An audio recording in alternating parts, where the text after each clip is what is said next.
Hi friends, welcome back to Janu Jai's kitchen. ಬನ್ನಿ ನಾವು ಇವತ್ತು ತೊಂಡೆಕಾಯಿ ಗ್ರೇವಿ ಹೇಗೆ ಮಾಡೋದು ಅಂತ ನೋಡೋಣ.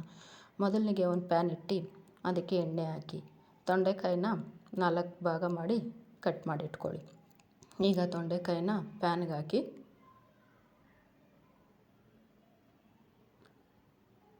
ಚೆನ್ನಾಗಿ ಫ್ರೈ ಮಾಡ್ಕೊಳ್ಳಿ.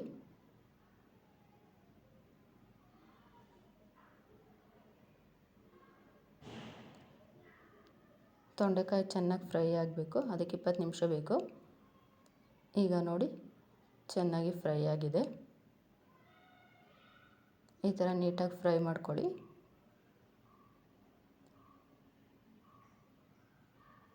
ನೀಟಾಗಿ ಫ್ರೈ ಆದಮೇಲೆ ಒಂದು ಬೌಲ್ಗೆ ಟ್ರಾನ್ಸ್ಫರ್ ಮಾಡ್ಕೊಳ್ಳಿ. ಆಮೇಲೆ ಅದೇ ಪ್ಯಾನ್ಗೆ ಚಕ್ಕೆ, 2 ಏಲಕ್ಕಿ, 4 ಲವಂಗ, ಅರ್ಧ ಸ್ಪೂನ್ ಜೀರಿಗೆ,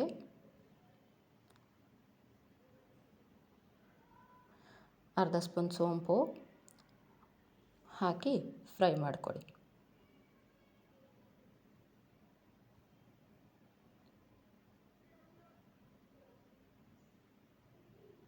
ಅದು ಸ್ವಲ್ಪ ಅರೋಮ ಬಿಟ್ಕೊಳ್ಳೋವರೆಗೂ ಫ್ರೈ ಮಾಡಿ. ಆಮೇಲೆ ಇದಕ್ಕೆ 2 ಸಣ್ಣದಾಗಿ ಕಟ್ ಮಾಡಿರೋ ಈರುಳ್ಳಿ ಹಾಕ್ಕೊಳ್ಳಿ. ಈರುಳ್ಳಿನ ಗೋಲ್ಡನ್ ಬ್ರೌನ್ ಬರೋವರೆಗೂ ಫ್ರೈ ಮಾಡಿ.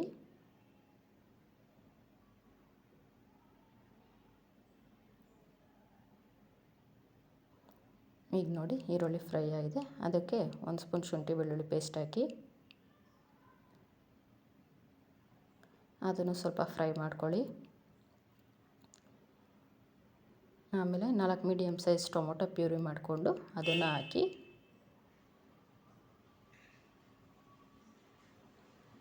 ಚೆನ್ನಾಗಿ ಮಿಕ್ಸ್ ಮಾಡಿ, ಎಣ್ಣೆ ಬಿಡೋವರೆಗೂ ಮಿಕ್ಸ್ ಮಾಡಿ. ಆಮೇಲೆ ಧನಿಯಾ ಪುಡಿ,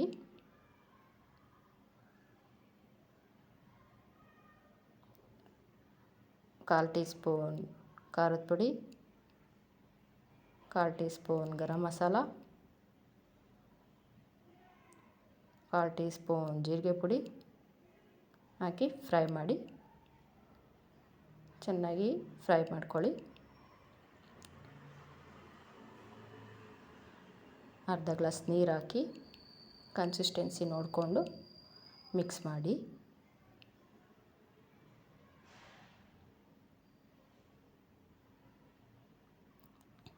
ಈಗ ರುಚಿಗೆ ತಕ್ಕಷ್ಟು ಉಪ್ಪು ಹಾಕಿ ಚೆನ್ನಾಗಿ ಫ್ರೈ ಮಾಡಿ. ಆಮೇಲೆ ಇದಕ್ಕೆ ಮೊದಲೇ ಫ್ರೈ ಮಾಡಿ ಇಟ್ಕೊಂಡಿರೋ ತೊಂಡೆಕಾಯಿ ಹಾಕಿ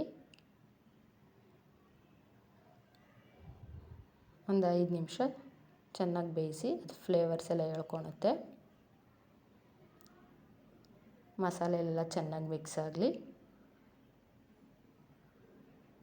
ಈಗ ಕಡಲೆ ಬೀಜನ ಡ್ರೈ ರೋಸ್ಟ್ ಮಾಡಿ ಪುಡಿ ಮಾಡ್ಕೊಂಡಿರೋದನ್ನ ಹಾಕಿ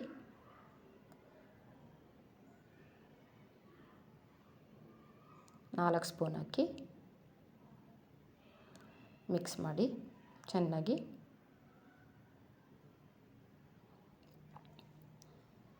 ಈಗ ಕಸೂರಿ ಮೆಥಿನ ಸ್ವಲ್ಪ ಕ್ರಷ್ ಮಾಡಿ ಹಾಕಿ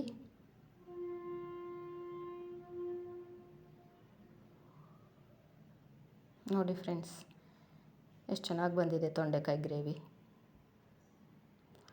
5 ನಿಮಿಷ ಲಿಡ್ ಕ್ಲೋಸ್ ಮಾಡಿ. ನೋಡಿ ಎಣ್ಣೆ ಎಲ್ಲ ಬಿಟ್ಕೊಂಡಿದೆ, ಚೆನ್ನಾಗಿ ಮಿಕ್ಸ್ ಆಗಿದೆ. ಈಗ ಒಂದು ಬೌಲ್ಗೆ ತಕ್ಕೊಳ್ಳಿ.